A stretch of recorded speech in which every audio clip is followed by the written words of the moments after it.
এই বাংলাদেশের নকল হানাফি যারা, নকল হানাফি বলতেন, বাংলাদেশে কিন্তু হানাফি নাই, এটা জানেন আপনারা? বাংলাদেশে কোনো হানাফি নাই।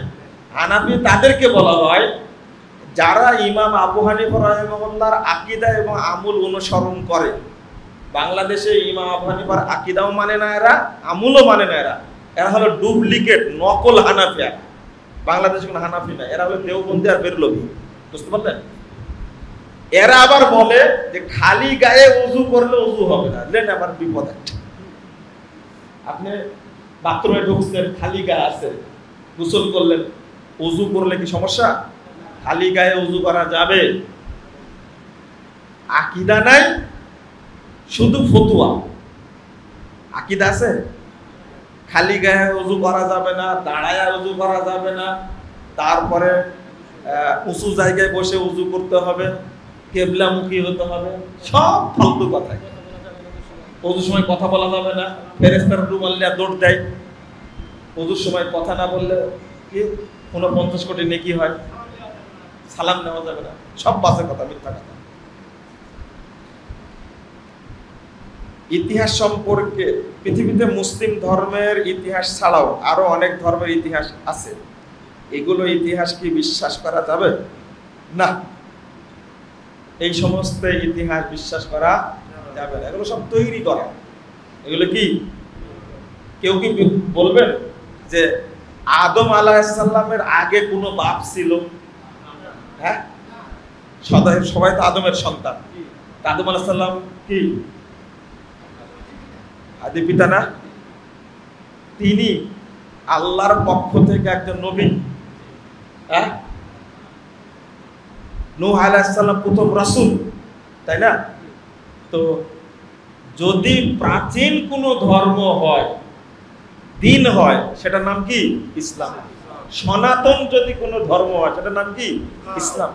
বাংলাদেশে বলে সনাতন ধর্ম অমুক অমুক অমুক, এগুলো ঠিক না, মিথ্যা কথা এগুলো।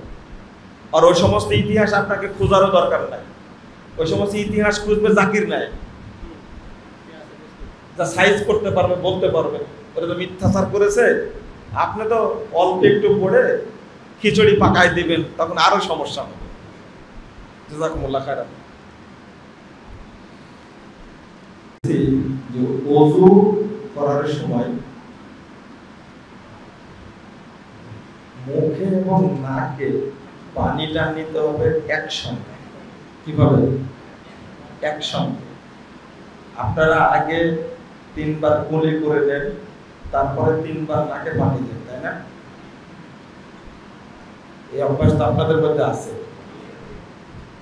এটা কিন্তু ঠিক না। সহিহ বুখারীতে 5টা হাদিস আসছে। কয়টা? 5টা হাদিস আসছে। এবং বাব বেঁধেছেন ইমাম বুখারী রাহিমাহুল্লাহ, বাবুল মাসমাসা ওয়াল ইস্তানশাক বিকাফাতিন ওয়াহিদ। কুলি করা এবং নাকে পানি দিয়ে, এক চুল্লু পানি নিতে হবে। নাকে অর্ধেক, মুখে অর্ধেক, নাকে অর্ধেক দিয়ে কুলি করতে হবে, নাক ছাড়তে হবে। পৃথকভাবে কুলি করবেন, নাকে পানি দেবেন, এই হাদিস ঠিক না। সহিহ হাদিসটা মানবেন আপনারা? মনে হয় না। এত রেগে প্রশ্ন করেছেন কেন? আমি তো রেফারেন্স দিলাম যে সহিহ বুখারীতে 5টা হাদিস আসছে। আর জাল হাদিসের কবলে রাসূল সাল্লাল্লাহু আলাইহি ওয়াসাল্লাম সালাত, এই বইটার মধ্যে এটার আলোচনাও আছে। তো ইদা ওয়ারাদাল আসার বাতালান নাযার, দলিল যখন পাওয়া যাবে তখন সমস্ত ইজতিহাদ, সমস্ত কল্পনা সব কি হয়ে যাবে? বাতিল হয়ে যাবে। কথা বোঝা গেছে? মনে থাকবে তো?